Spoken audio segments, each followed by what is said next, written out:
Hello to all. आज हम पढ़ेंगे perioperative nursing, fundamental of nursing. Introduction. It include activity perform by the registered nurse during pre-operative, intraoperative and post-operative phase of patient surgical experience. It means peri-operative nursing मतलब अगर किसी patient की surgery होनी है उससे पहले जो तीनों फेज होती है, जैसे ऑपरेशन से पहले, ऑपरेशन के बीच और ऑपरेशन के बाद क्या क्या एक नर्स के रोल होंगे, एक्टिविटी होंगी, उसकी स्टडी को पेरी ऑपरेटिव नर्सिंग कहते हैं। Definition. Peri-operative nursing refers to the role of nurse during the perioperative, intraoperative and post-operative phase of the client surgical experience. The purpose in providing continuity of care. A perioperative nurse is defined as a registered nurse who, using the nursing process, design, coordinates and delivers care to meet the identified need of the client.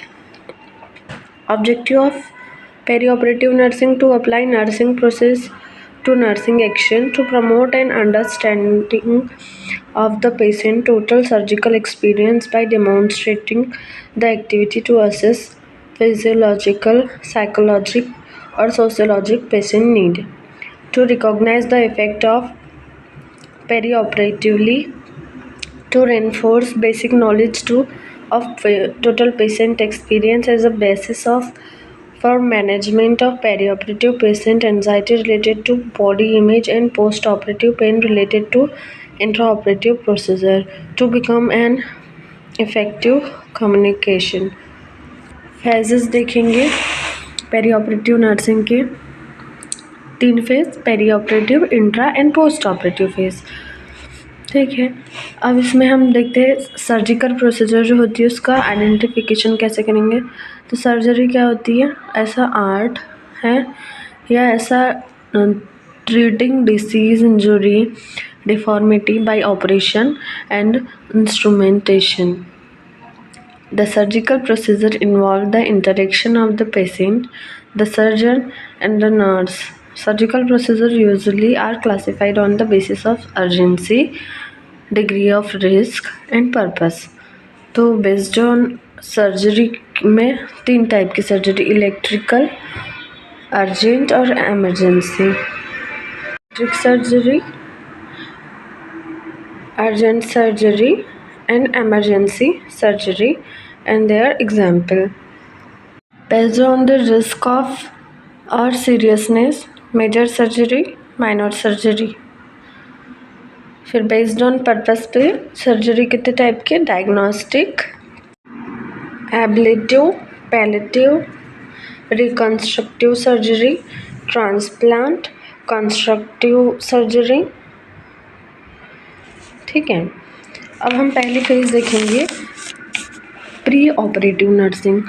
Pre operative nursing जिसमें nurse understand करती है of several important characteristic include high quality, multi disciplinary team work, effective and therapeutic communication and collaboration with the client's family and surgical team. Pre operative nursing मतलब patient को surgery से पहले कैसे surgery plan करनी है, patient की preparation क्या करनी है, पेशेंट की प्रिपरेशन डे ऑफ सर्जरी के दिन क्या उसका की तैयारी होगी और क्या असेसमेंट करना है प्री ऑपरेटिव फेज़ में। जैसे प्री ऑपरेटिव हिस्ट्री टेकिंग होती है, physical examination, identification of risk factor, जैसे मैनी टाइप ऑफ फंक्शंस को आइडेंटिफाई करना, patient preparation a day before surgery, preparation of patient on the day of surgery. Second phase is the intraoperative phase. Intraoperative phase जो कि during surgery के time और जो operation room के दौरान जो केयर हम प्रोवाइड कराते हैं जिसमें इन्फेक्शन कंट्रोल होगा और सेफ इन्वायरमेंट होगा, सेफ एडमिनिस्ट्रेशन होना चाहिए, जिसमें एरिया डिवाइडेड होते हैं जैसे unrestricted area, semi restricted area और restricted area. Intra operative phase में इंट्रा ऑपरेटिव केयर दी गई जिसमें एंजाइटी रिड्यूस किया, इंट्रा ऑपरेटिव पोजिशनिंग प्रोवाइड की गई, पोजीशन, ठीक है, पोटेंशियल कॉम्प्लिकेशन मॉनिटर किए गए और एसेप्सिस को मेंटेन किया गया। रोल ऑफ नर्स जैसे स्क्रब नर्स, सर्कुलेटरी नर्स के क्या रोल होंगे ड्यूरिंग इंट्रा ऑपरेटिव फेज।